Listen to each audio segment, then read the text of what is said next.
Hello my dear lovely students, how are you today. So guys, आज के इस video में हम डिस्कस करेंगे 12th इंग्लिश ग्रामर के कुछ मोस्ट इंपॉर्टेंट क्वेश्चन को। देखिए, हमारे बहुत सारे स्टूडेंट कमेंट कर रहे थे कि सर आप इंग्लिश ग्रामर के इंपॉर्टेंट क्वेश्चंस पर वीडियो बनाइए। तो जितने भी हमारे स्टूडेंट इस बार 12th में हैं और जिनको बोर्ड एग्जाम 2024 देना है, आज का ये वीडियो उन सभी स्टूडेंट्स के लिए बहुत ज़्यादा स्पेशल है। देखिए स्टूडेंट, मैं आपको इंग्लिश रेगुलर पढ़ाता रहता हूं और इंग्लिश ग्रामर में हमने डायरेक्ट एंड इनडायरेक्ट नरेशन को पूरी तरह फिनिश कर दिया है। तो उसके क्वेश्चंस भी जानना जरूरी है ताकि आप लोग खुद को एक आइडिया लगा सके कि आखिर मेरी तैयारी कैसे चल रही है। तो हमारे टॉपर्स स्टूडेंट आज के इस वीडियो को बहुत ही ध्यान से देखिएगा, कॉपी और पेन लेकर बैठिएगा, क्योंकि जो क्वेश्चन मैं इस वीडियो में बताने वाला हूं वो बोर्ड एग्जाम के लिए बहुत ज्यादा इंपॉर्टेंट है। देखिए, डायरेक्ट एंड इनडायरेक्ट नरेशन के तो हम क्वेश्चन पढ़ेंगे ही साथ हम सिंथेसिस के भी कुछ क्वेश्चंस पढ़ेंगे, क्योंकि थोड़ा एक्स्ट्रा जानकारी रहेगी तो आप एक्स्ट्रा लेवल की तैयारी कर पाएंगे। ठीक है, तो आज के इस वीडियो में हम पढ़ेंगे क्लास 12 इंग्लिश ग्रामर के 2 टॉपिक्स को एक ही वीडियो में, यानी कि 2 टॉपिक हम एक ही वीडियो में पढ़ेंगे। सबसे पहला टॉपिक होगा डायरेक्ट एंड इनडायरेक्ट नरेशन और दूसरा टॉपिक होगा सिंथेसिस ऑफ सेंटेंसेस। ठीक, अब देखिए ये जो क्वेश्चन है भैया, इनके चांसेस 99% होते हैं, क्योंकि बोर्ड एग्जाम में जो क्वेश्चन आ सकते हैं उसी को मैं बताऊंगा आप लोगों को, ताकि आप लोग तैयारी अच्छे से कर सकें और इस बार टॉपर बन सकें, क्योंकि इंग्लिश में हमें 95% प्लस लेकर आना है। ठीक, तो चलिए आज के इस वीडियो को स्टार्ट करते हैं। सबसे पहले वीडियो को लाइक कर दीजिएगा, चैनल पर नए चैनल को भी सब्सक्राइब कर लीजिएगा ताकि सभी वीडियो आपको टाइम से मिलते रहें। देखिए, सबसे पहला हमारा टॉपिक क्या है स्टूडेंट, ये है डायरेक्ट एंड इनडायरेक्ट नरेशन। ठीक, या डायरेक्ट एंड इनडायरेक्ट स्पीच। देखिए स्टूडेंट, इसको तो मैं आपको पूरी तरह पढ़ा चुका हूं कि इसका रूल क्या है, कैसे बदलते हैं, कौन सा टेंस किस में बदलता है, ये सारी चीजें मैं आपको पढ़ा चुका हूं। जिसने नहीं देखा है वो जाकर हमारे चैनल में प्लेलिस्ट होगा 12th इंग्लिश ग्रामर का, वहां पर सारी वीडियोस हैं, आप देख सकते हैं। ठीक है, आज हम कुछ क्वेश्चंस को सॉल्व करेंगे जो एग्जाम में आते रहते हैं। देखिए, सबसे पहला क्वेश्चन देखिए, She said to her parents yesterday, उसने कल अपने माता पिता से कहा। अब क्या कहा इसको सुनिए, बहुत ही इंटरेस्टिंग है। ठीक है, I do not like physics, मैं फिजिक्स पसंद नहीं करती हूँ। तो भैया कहने की क्या जरूरत थी, कोई लड़की ही है। ठीक है, तो कहने की क्या जरूरत थी, फिजिक्स तो किसी को वैसे पसंद नहीं होता, बहुत कम ही लोग होंगे जिनका फेवरेट सब्जेक्ट फिजिक्स है। आप में से फिजिक्स किसको पसंद है कमेंट करके बताइएगा। तो एक लड़की है, देखिए, she said to her parents yesterday, उसने अपने माता पिता से कल कहा I do not like physics, मैं फिजिक्स पसंद नहीं करती या फिर मुझे फिजिक्स पसंद नहीं है। अब बहुत सारे स्टूडेंट कहते हैं अरे सर फिजिक्स बहुत हार्ड है, फिजिक्स पढ़ने में प्रॉब्लम होती है। ठीक है, उसी में से ये लड़की भी है। सारी लड़कियां नहीं होती हैं, बहुत सारी लड़कियां हैं जिनका फिजिक्स बहुत स्ट्रांग है। आप में से कौन कौन है भैया, आप में से कौन कौन लड़कियां हैं जिनका बहुत स्ट्रांग है फिजिक्स, कमेंट करके बताइएगा। ठीक, तो देखिए उसने कल अपने माता पिता से कहा, किसी दोस्त से नहीं, सर से नहीं, माता पिता से ही डायरेक्टली कह दिया कि मैं फिजिक्स पसंद नहीं करती हूं। तो चलिए मजाक को अपने साइड में रखते हुए पहले ये देखिए, ये आपका कौन सा सेंटेंस है, ये आपका असर्टिव सेंटेंस है। ना तो ये इंट्रोगेटिव है, ना इंपरेटिव है, ना ये ऑप्टेटिव है, ना ही एक्सक्लामेटरी है, ये आपका असर्टिव सेंटेंस है। दूसरी चीज, ये कौन सा टेंस है, आई डू नॉट लाइक फिजिक्स, मैं फिजिक्स पसंद नहीं करती हूं, ये आपका प्रेजेंट इंडेफिनिट टेंस है। हिंदी में देखें तो वाक्य के अंत में ता है, ती है, ते हैं, आदि शब्द आते हैं तो वो प्रेजेंट इंडेफिनिट टेंस होगा। इंग्लिश में कैसे पहचानोगे, इसमें निगेटिव में डू नॉट लगा होगा। ठीक है, और पॉजिटिव में वर्ब में यस या ईएस लगा होगा। ठीक, तो ये आपका आई डू नॉट लाइक फिजिक्स। तो एक चीज बताइए कि ये आपका रिपोर्टेड स्पीच है प्रेजेंट इंडेफिनिट में, तो जब इसको इनडायरेक्ट में बदलेंगे तो ये किस में बदलेगा, पास्ट इंडेफिनिट टेंस में, क्योंकि प्रेजेंट इंडेफिनिट टेंस हमेशा पास्ट इंडेफिनिट टेंस में बदलता है। तो देखिए यहां पर इसको कैसे बदलोगे, सी तो सी ही रहेगा, सैड टू के स्थान पर क्या लिखोगे जल्दी बताओ, सबको मैंने बताया है, जो हमसे रेगुलर पढ़ रहे हैं उनको टॉपर बना कर रहेंगे, ध्यान रखिएगा। और अगर कहीं गलती हुई भैया तो पनिशमेंट भी देंगे, कैसे देंगे वो आप ही जाने। ठीक है, सैड टू के स्थान पर हम टोल्ड लिखेंगे क्योंकि ये असर्टिव सेंटेंस है। अब हर ऐसे ही रहने देंगे, पेरेंट्स को भी पेरेंट्स ही रहने देंगे भैया, ठीक है, पेरेंट्स। अब यस्टरडे को हम यस्टरडे ही रहने देंगे। बहुत सारे स्टूडेंट कहेंगे अरे सर जी डायरेक्ट स्पीच में अगर यस्टरडे है तो उसको इनडायरेक्ट में बदलेंगे तो द प्रीवियस डे में बदलेगा। नहीं भैया, अगर आपके इस इन्वर्टेड कामा के अंदर होता, अगर आपके रिपोर्टेड स्पीच में यस्टरडे होता, तब तो हम इसको द प्रीवियस डे में बदलते। लेकिन यहां पर आपके रिपोर्टिंग क्लास में ये यस्टरडे है तो इसमें कोई परिवर्तन नहीं होगा। समझ में आया? ये रिपोर्टिंग क्लास जो आपका रिपोर्टिंग वर्ब है उसमें यस्टरडे दिया गया है, रिपोर्टेड स्पीच में नहीं है। रिपोर्टेड स्पीच में रहेगा तभी उसको हम द प्रीवियस डे में बदलेंगे, ये ध्यान रखिएगा, ठीक। तो अब ये हो गया। बीच में क्या लगाएंगे? दैट लगाएंगे, कंजक्शन दैट का यूज करते हैं, ठीक। देखिए आई है फर्स्ट पर्सन का प्रोनाउन, ये बदलेगा सी से। फर्स्ट पर्सन का प्रोनाउन हमेशा किससे बदलता है? सब्जेक्ट से। सेकंड का ऑब्जेक्ट से। थर्ड में नो चेंज, ठीक है। फर्स्ट पर्सन का प्रोनाउन कौन कौन से है? I, my, me, mine, we, our, ours, us. Second का कौन कौन है? यू, योर, योर्स, योर्स, ठीक है। और थर्ड में ही, सी, इट, ये सब आते हैं, ठीक। इसमें कोई परिवर्तन नहीं होता। तो देखिए यहां पर बाकी चीजों को हम इरेज करते हैं, ठीक है। समझ में आया? तो आई बदलेगा आपका सी से, तो आई सी से बदलेगा भैया तो सी हो जाएगा, ठीक है, सी। अब यहां पर डू नॉट है, यानी कि ये आपका प्रेजेंट इंडेफिनिट टेंस में निगेटिव है, तो इसको जब हम बदलेंगे इनडायरेक्ट में तो ये पास्ट इंडेफिनिट टेंस में बदलेगा। और पास्ट इंडेफिनिट टेंस में हम निगेटिव में यूज करते हैं डिड नॉट, तो सी डिड नॉट, ठीक है। और लाइक को लाइक ही रहने देंगे, फिजिक्स भी फिजिक्स ही रहेगा, ठीक है। बस ये हो गया, ये आपका इनडायरेक्ट में बदल चुका है। तो याद रखिएगा सेड टू के स्थान पर हमने टोल्ड लिखा, तो she told her parents yesterday, बीच में दैट लगा दिया कंजक्शन। आई बदलेगा सी से सी, ये प्रेजेंट इंडेफिनिट टेंस था, जब इसको इनडायरेक्ट में बदलेंगे पास्ट इंडेफिनिट टेंस में बदलेगा तो डिड नॉट लाइक फिजिक्स, बस हो गया, ठीक है। समझ में आ रहा है भैया? रूल्स पढ़े रहेंगे तो आएगा, जो मैंने रूल्स पढ़ाया है वो पढ़े रहेंगे तो बहुत अच्छे से आएगा, नहीं तो समझाऊंगा तो मैं वैसे भी सबको आएगा समझ में, बस हमारे साथ बने रहें, ठीक है। चलिए आगे बढ़ते हैं। दूसरा क्वेश्चन देखिए, he said let me go to zoo tomorrow. उसने मुझसे कहा, उसने कहा, मुझसे नहीं, उसने कहा, ठीक है। Late me go to zoo tomorrow, मुझे कल चिड़ियाघर चलने दो, या फिर मुझे कल चिड़ियाघर जाने दो। एक लड़का है भैया हमारी तरह, जो अपने माता पिता से कह रहा है, उसने कहा मुझे कल चिड़ियाघर चलने दो। भैया चिड़ियाघर घूमने का उसका मन कर रहा है, जू, ठीक है। आप में से बहुत लोग हैं जो जू यानी कि चिड़ियाघर घूमे होंगे, गए होंगे, ठीक है। बहुत सारे ऐसे लोग भी होंगे जो नहीं गए होंगे। नहीं गए भैया तो जाना चाहिए, क्योंकि वहां पे बहुत सारे जानवर होते हैं जो हमें देखने को मिलते हैं, और जाना जरूर चाहिए, थोड़ा मजा आता है जाएंगे तो। वैसे मैं भी अभी नहीं घूमा हूँ, ठीक है, गया नहीं उतना, लेकिन जाऊंगा बहुत जल्दी ही। तो आप लोगों की तैयारी करवा रहा हूं, तो इसी में थोड़ा टाइम मिल नहीं पा रहा है, लेकिन जाऊंगा छुट्टी निकाल के, ठीक है। आप लोग भी जाइएगा, और कितने लोग जा चुके हैं कमेंट कीजिएगा, ठीक है। तो he said let me go to zoo tomorrow, उसने कहा मुझे कल चिड़ियाघर चलने दो या जाने दो। तो देखिए लेट मी लगा है, ये आपका इंपरेटिव सेंटेंस है, आदेशात्मक वाक्य। तो देखिए ध्यान दीजिएगा, यहां पर सैड के स्थान पर क्या लिखोगे?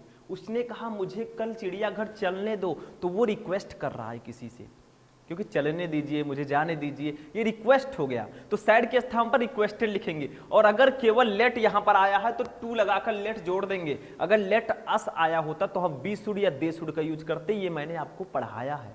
तो इसको कैसे बनाओगे? देखो इसको हम बनाएंगे ही, सैड के स्थान पर लिखेंगे रिक्वेस्टेड, क्या लिखेंगे? ही रिक्वेस्टेड, ठीक है। बीच में लगाएंगे टू, क्योंकि इंपरेटिव सेंटेंस में हम टू लगाते हैं। अगर यहीं पर लेट ना होता, लेट अस होता, तो हम टू नहीं लगाते, हम दैट लगाते और बी शुड या दे शुड का यूज करते। बट यहां पर केवल लेट है तो टू लगाकर लेट को ऐसे लिख देंगे, लेट।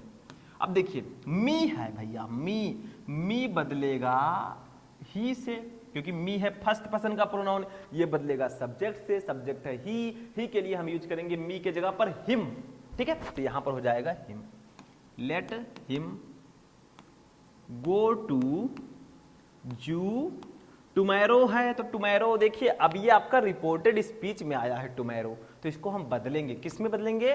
द नेक्स्ट डे में, द नेक्स्ट डे, ठीक है। तो ये आपका इनडायरेक्ट में बदल चुका है, he requested to let him go to zoo the next day, बस हो गया।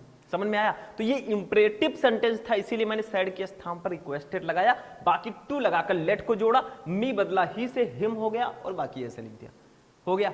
अब जैसे मैं कर रहा हूं ऐसे ही आप भी करेंगे, क्योंकि मुझे भगवान ने ऊपर से नहीं भेजा है, ठीक है, मैं भी पढ़कर आया हूं यहां तक, तो आप भी कर सकते हैं बहुत आसानी से भैया, रूल पता है, सब कर सकते हैं। वही वीडियो जाकर आप मेरा देख लीजिए, सारा काम हो जाएगा, ठीक है। आगे बढ़ते हैं, नेक्स्ट क्वेश्चन, समझते रहिए भैया। देखिए क्या है भैया, देखिए, ही सेड टू अस, उसने उससे कहा, उससे नहीं हमसे कहा, ठीक है, अस, उसने हमसे कहा, आर यू गोइंग अबे, क्या तुम दूर जा रहे हो, मतलब क्या आप दूर जा रहे हैं। तो ही सेड टू अस, उसने हमसे कहा, आर यू गोइंग अबे, क्या आप दूर जा रहे हैं। अब भैया जा रहे हैं तो बहुत दुख हो रहा है, ठीक है, मतलब क्या आप दूर जा रहे हैं, ठीक है, छोड़ के न जाओ पिया, मैंने तुझको ये दिल दे दिया, ठीक, गाना वाना गा रहे होंगे। तो देखिए, ही सेड टू अस, उसने हमसे कहा, आर यू गोइंग अवे, क्या आप दूर जा रहे हैं, मत जाओ मुझे छोड़ के, ठीक। तो ये कौन सा सेंटेंस है, आर आगे आ गया भैया, ये इंट्रोगेटिव सेंटेंस है, सिंपल सा है, जिसमें हेल्पिंग वर्ब बाहर आ जाए वो इंपरेटिव सेंटेंस, वो सॉरी इंट्रोगेटिव सेंटेंस होगा, ठीक। समझ में आ रहा है कि नहीं आ रहा है। देखिए, हेल्पिंग वर्ब आ गया भैया तो ऑटोमेटिक इंट्रोगेटिव होगा, तो इसको कैसे बदलोगे, देखिए, तो ही, अब देखिए इंट्रोगेटिव में हम सैड टू के स्थान पर आस्क्ड का यूज करते हैं, ही आस्क्ड अस, ठीक है। अब यहां पर हम दैट का यूज नहीं करते मेरे स्टूडेंट, इफ या वेदर का यूज करते हैं। तो इफ लिखेंगे, इफ या वेदर, देखिए वेदर ऐसे लिख सकते हो आप लोग, इफ के जगह पर इसको भी यूज कर सकते हो, ध्यान रखिएगा, ठीक है। एक ही करना है तो मैंने इफ कर दिया, ये देखिए इरेज, ठीक है। तो ही आस्क्ड इफ, ठीक है। अब देखिए, आपको पहले हेल्पिंग वर्ब नहीं लिखना है, पहले सब्जेक्ट लिखना है, ये ध्यान रखिएगा। पहले हेल्पिंग वर्ब इंट्रोगेटिव में नहीं लिखते, इफ या वेदर लगाने के बाद हम डायरेक्टली सब्जेक्ट को लिखते हैं, उसके बाद हम असर्टिव बनाते हैं, इफ या वेदर लगाने के बाद हम असर्टिव सेंटेंस में उसको कन्वर्ट कर देते हैं, ये ध्यान रखिएगा, ठीक है। तो यू है सेकंड पर्सन का प्रोनाउन, ये बदलेगा ऑब्जेक्ट से, ऑब्जेक्ट है अस, अस का सब्जेक्टिव केस क्या होगा, अस किसके लिए यूज करते हैं, बी के लिए, हम के लिए हम यूज करते हैं, ठीक है। तो यहां पर हो जाएगा वी, वी, ठीक है। तो he asked us we, if be, ठीक है। अब देखिए यहां पर ये कौन सा टेंस है, क्या आप दूर जा रहे हैं, रहा है, रही है, रहे हैं आदि शब्द आते हैं तो कौन सा टेंस होता है, प्रेजेंट कंटीन्यूअस टेंस। और एक पहचान और है इसमें, is are am plus verb में आईएनजी होगा, इंग्लिश में ये आपका होगा प्रेजेंट कंटीन्यूअस टेंस। समझ में आ रहा है, इज आर एम वर्ब में आईएनजी प्रेजेंट कंटीन्यूअस टेंस, शुरू से ही आप पढ़ते आ रहे हैं। जब इसको इनडायरेक्ट में बदलेंगे तो ये पास्ट कंटीन्यूअस टेंस में बदलेगा, और पास्ट कंटीन्यूअस टेंस में हम वाज बियर और वर्ब में आईएनजी का यूज करते हैं। तो वी के साथ क्या लगेगा बताइए, वी के साथ बियर लगेगा, ठीक है, वी बियर। अब देखिए गोइंग आपका गोइंग रहेगा, गोइंग, ठीक है, अबे अबे ही रहेगा, ठीक है, गोइंग अबे, बस हो गया ये आपका। ये एक बात और ध्यान रखिएगा, यहां तो क्वेश्चन वर्ड लगा है, यहां पर नहीं लगाना है, हमें फुल स्टॉप लगाना है, ठीक है। तो ही आस्क्ड टू के स्थान पर हमने आस्क लिखा, इफ या अस लिखा, फिर इफ लिखा। यू बदलेगा अस से तो बी हो जाएगा, वी के साथ बियर लगेगा क्योंकि ये प्रेजेंट कंटीन्यूअस टेंस है, इसको इनडायरेक्ट में बदलेंगे तो ये पास्ट कंटीन्यूअस टेंस में बदलेगा, ठीक। कौन सा टेंस किस में बदलता है मैं बता चुका हूं भैया, ठीक। बी वियर गोइंग अवे, बस हो गया। कुछ था, कुछ नहीं था, बस इसमें थोड़ा सा गम था कि आप हमें छोड़ के जा रहे हैं भैया, छोड़ के मत जाइए, वही चीज है, ठीक है। तो इसको नोट कर लीजिए, आगे बढ़ते हैं, ठीक। मजाक वाली बातें अपनी जगह पर होती है, थोड़ा बहुत होना चाहिए भैया, नहीं तो आप लोग सोने लगेंगे तो मुझे जगाना पड़ेगा, ठीक है, और आप लोग नहीं पढ़ेंगे तो हमें आना पड़ेगा, ठीक। तो देखिए नेक्स्ट हमारा है synthesis of sentences. What is synthesis, वैसे मैंने इसको अभी पढ़ाया नहीं है, पढ़ाऊंगा, लेकिन सिंथेसिस होता क्या है, देखिए आज नहीं पढ़ाया, आगे पढ़ाऊंगा। आप लोग ये वीडियो अगर थोड़ा देर में देख रहे हैं तो हो सकता है कि सिंथेसिस में पढ़ा चुका हूं, ठीक है। तो देखिए इसका मतलब होता है दो या दो से अधिक सेंटेंसेज को जोड़कर एक सेंटेंस बनाना, वो भी कौन सा सेंटेंस, जो ब्रैकेट में दिया गया है, ठीक है, और मीनिंग नहीं बदलना चाहिए, मीनिंग वही रहना चाहिए। जैसे देखिए इसमें फर्स्ट क्वेश्चन है, आई मेट ये बॉय, मैं एक लड़के से मिला। अब देखिए यहाँ पर फुल स्टॉप रखा हुआ है, लगा हुआ है, यानी कि एक सेंटेंस आपका पूरा हो चुका है। आई मेट ये बॉय, मैं एक लड़के से मिला, एक सेंटेंस आपका हो गया। दूसरा देखिए, ही वॉज वेरी इंटेलिजेंट, वह बहुत बुद्धिमान था, ये दूसरा सेंटेंस है। अब दोनों सेंटेंसेज को जोड़कर, मैंने बताया सिंथेसिस क्या होता है, दो या दो से अधिक सेंटेंस को जोड़कर एक सेंटेंस बनाना, बट उसका मीनिंग ना बदले, जो इसमें कहा गया वही उसमें भी होना चाहिए, ध्यान रखिएगा। और ये दोनों सेंटेंस जोड़कर आपको सिंपल सेंटेंस बनाना है, ठीक। ब्रैकेट में दिया रहेगा, जो आपको बनाना है वो ब्रैकेट में दिया रहेगा। खाना नहीं बनाना है, सेंटेंस बनाना है, ठीक है। तो इसको कैसे करोगे, देखिए आई met A, I met a, ठीक है। I met a very intelligent, very लिख देंगे यहां पर, देखिए ये वेरी और इंटेलिजेंट ऐसे लिख देंगे, इंटेलिजेंट, इंटेलिजेंट बॉय, ठीक है। देखिए सेम वही चीज है, ऊपर कहा गया मैं एक लड़के से मिला वह बहुत बुद्धिमान था, नीचे कहा गया है मैं एक बहुत बुद्धिमान लड़के से मिला। दोनों का मीनिंग सेम है, लेकिन हो गया है ये सिंपल सेंटेंस, ये आपका सिंपल में बदला जा चुका है। ये आपका होगा, दोनों सेंटेंस को जोड़कर मैंने एक सेंटेंस भी बना दिया, मीनिंग भी नहीं बदला और ये सिंपल में हो गया। बस यही है सिंथेसिस। देखिए आई मेट ए बॉय, मैं एक लड़के से मिला, ही वॉज वेरी इंटेलिजेंट, वह बहुत बुद्धिमान था। दो वाक्य में था, मैंने लिख दिया I met a very intelligent boy, मैं एक बहुत बुद्धिमान लड़के से मिला, बस हो गया। समझ में आ गया? बस इसको नोट कीजिए, फिर नेक्स्ट क्वेश्चन देखते हैं, नोट कर लीजिए। चलिए दूसरा देखते हैं क्या है, दूसरा क्वेश्चन, ठीक है। देखिए he is rich and generous, वह अमीर और उदार है, ठीक है। अमीर भी है और उदार भी है, दोनों क्वालिटीज यहां पर दी गई हैं। अब देखिए यहां पर एक ही सेंटेंस है और आपको उसको सिंथेसिस बनाना है, ठीक है। तो he is rich and generous, वह अमीर और उदार है, इसको बदलना है कॉम्प्लेक्स सेंटेंस में। सेंटेंस ऐसा भी आ सकता है, मैंने बताया दो या दो से अधिक, एक सेंटेंस भी हो सकता है, उसको आपको कह दिया जाएगा कॉम्प्लेक्स में बदलिए, बदलना पड़ेगा, ठीक है। तो क्या कहा गया, he is rich and generous, वह अमीर और उदार है, इसको आपको कॉम्प्लेक्स में बदलना है। कैसे बदलोगे, देखिए इस प्रकार से, he is not only, he is not only rich but also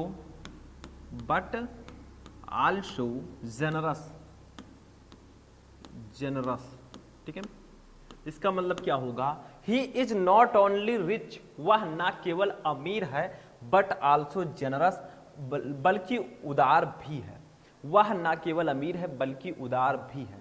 देखिए ऊपर कहा गया था वह अमीर और उदार है, नीचे कहा गया वह ना केवल अमीर है बल्कि उदार भी है।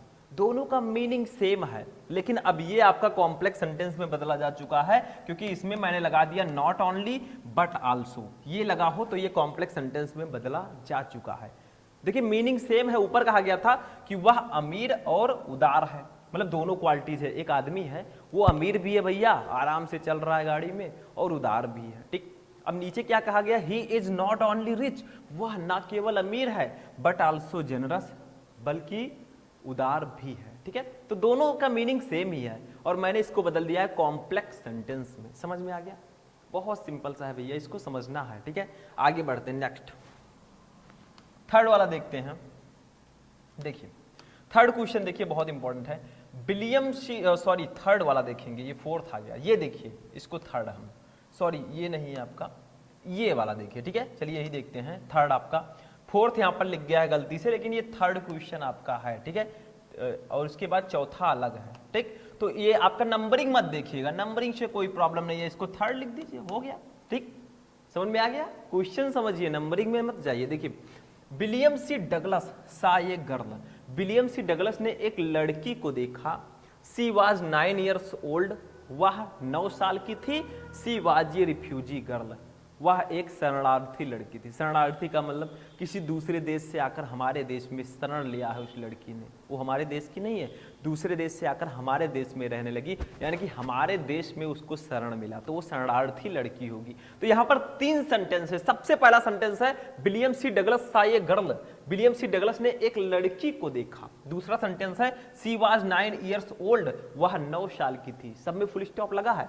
She was a refugee girl, वह एक शरणार्थी लड़की थी। तीनों को जोड़कर आपको कॉम्प्लेक्स सेंटेंस बनाना है। कैसे बनाओगे बताओ जल्दी से, कैसे बनाओगे? चलिए बनाते हैं, सिंपल सा है। तो लिखेंगे William C Douglas, William C Douglas शाये saw a 9 year old, 9 years, ठीक है, ओल्ड रिफ्यूजी गर्ल, बस हो गया, 9 years old रिफ्यूजी गर्ल, ठीक है, बस बन गया। तीनों को मैंने जोड़कर एक सेंटेंस बना दिया, वो भी कॉम्प्लेक्स सेंटेंस। कैसे? William C Douglas saw a 9 years old refugee girl, यानी कि विलियम सी डगलस ने एक 9 साल की शरणार्थी लड़की को देखा। वही ऊपर भी कहा गया था, उसी को 3 तरह से कहा गया, 3 वाक्य में, उसी को मैंने एक वाक्य में बना दिया। मीनिंग सेम ही है, मतलब वो 9 साल की एक शरणार्थी लड़की को उन्होंने देखा था, वही 3 वाक्य में कहा गया, वही एक वाक्य में मैंने कह दिया, बस हो गया। तो ऊपर था विलियम सी डगलस था ये गर्ल, विलियम सी लड़की सॉरी विलियम सी लड़की नहीं है, लड़का है, ठीक है। तो विलियम सी डगलस ने एक लड़की को देखा, सी वाज 9 years old, वो 9 साल की थी, she was a refugee girl, वो एक शरणार्थी लड़की थी। मैंने कैसे बनाया? William C Douglas saw a 9 years old refugee girl, William C Douglas ने एक 9 साल की शरणार्थी लड़की को देखा, बस हो गया भैया। समझ में आ रहा है? बहुत सिंपल सा है, समझना चाहिए यार, बहुत सिंपल है, ठीक। नोट कर लीजिए, इसको करना चाहे कर लीजिए। चलिए आगे बढ़ते हैं भैया, आगे देखिए चौथा, इसको चौथा कर दीजिएगा, ठीक है, आगे पीछे हो गया। बी वांट टू स्टडी, हम पढ़ना चाहते हैं, ठीक है। बी एस्पायर टू गेट ये गुड जॉब, हम एक अच्छा जॉब पाने की आकांक्षा रखते हैं, इच्छा रखते हैं, ठीक है। तो हम पढ़ना चाहते हैं, हम एक अच्छे जॉब प्राप्त करने की इच्छा रखते हैं, क्योंकि भाई जो पढ़ता है उसका कोई ना कोई टारगेट होगा। कोई डॉक्टर बनना चाहता है, कोई टीचर बनना चाहता है, कोई इंजीनियर बनना चाहता है, तो कोई जॉब करना चाहता है, मतलब सबका अलग अलग सबका एम है। आप लोग क्या बनना चाहते हैं? कुछ लोग डॉक्टर बनने वाले होंगे, कमेंट कर दीजिएगा, सबको मैं बनवा के रहूंगा, ठीक है। आप लोग कमेंट कीजिएगा जो आपको एम है, जो आपका टारगेट है। तो भैया यहाँ पर देखिए, बी वांट टू स्टडी, इसको कैपिटल कर दीजिए, हम पढ़ना चाहते हैं, हम अध्ययन करना चाहते हैं। We aspire to get a good job, हम एक अच्छी नौकरी या फिर अच्छा जॉब पाने की इच्छा रखते हैं, ठीक है। तो यहां पर हम इसको कैसे बनाएंगे? बी वांट टू स्टडी, कुछ नहीं करना, इसको आपको कॉम्प्लेक्स भी बनाना है। कैसे बनाओगे? देखिए, लिखेंगे बी वांट टू स्टडी, बीच में हम लगा देंगे क्या? देखिए कलर चेंज कर देता हूं मैं, बीच में लगा देंगे बिकॉज। बिकॉज, बिकॉज का मतलब होता है क्योंकि, ठीक है। तो because we aspire to get ये जॉब, गेट ये good job, get a good job, ठीक है। तो यहां पर क्या कहा गया कि बी वांट टू स्टडी, हम पढ़ना चाहते हैं, बिकॉज क्योंकि we aspire to get a good job, हम एक अच्छे जॉब पाने की इच्छा रखते हैं, आकांक्षा रखते हैं, ठीक है। बस हो गया, बीच में हमने लगा दिया बिकॉज और ये बदल गया कॉम्प्लेक्स सेंटेंस में। तो कुछ नहीं करना है, आप पढ़ना क्यों चाहते हैं? क्यों पढ़ना चाहते हैं? क्योंकि हम कुछ बनना चाहते हैं, क्योंकि आएगा बीच में, उसी को बिकॉज लिख दिया मैंने, बस हो गया, ठीक। तो ऊपर था बी वांट टू स्टडी, हम पढ़ना चाहते हैं, we aspire to get a good job, हम एक अच्छा जॉब पाने की इच्छा रखते हैं। नीचे क्या है? We want to study because we aspire to get a good job, हम पढ़ना चाहते हैं क्योंकि हम एक अच्छे जॉब पाने की इच्छा रखते हैं, और पढ़ेंगे, आगे बढ़ेंगे और बोर्ड एग्जाम में अब की बार टॉपर बनेंगे, ठीक। तो आज की ये क्लास हमारी यहीं पर फिनिश होती है, इसीलिए मैंने बोला, ठीक। तो ये आज की जो हमारी इंटरेस्टिंग क्लास है वो यहीं पर फिनिश हो गई। मैंने आपको डायरेक्ट एंड इनडायरेक्ट नरेशन के कुछ क्वेश्चन बताए, सिंथेसिस आप सेंटेंसेज के कुछ क्वेश्चन बताए, ठीक है। अगर चाहते हैं आप लोग कि ऐसे ही मैं और भी बहुत सारे टॉपिक्स के क्वेश्चन लाऊं जो हमारे टॉपिक बचे हैं, ठीक है, तो इस वीडियो को ज़्यादा से ज़्यादा लाइक करें, अपने दोस्तों के साथ भी शेयर कर दीजिएगा जो पढ़ना चाहते हैं, जो टॉपर बनना चाहते हैं, ठीक है। तो आज की क्लास यहीं पर फिनिश होती है। तो चलिए मिलते हैं नेक्स्ट वीडियो में नेक्स्ट टॉपिक के साथ, तब तक के लिए जय हिंद।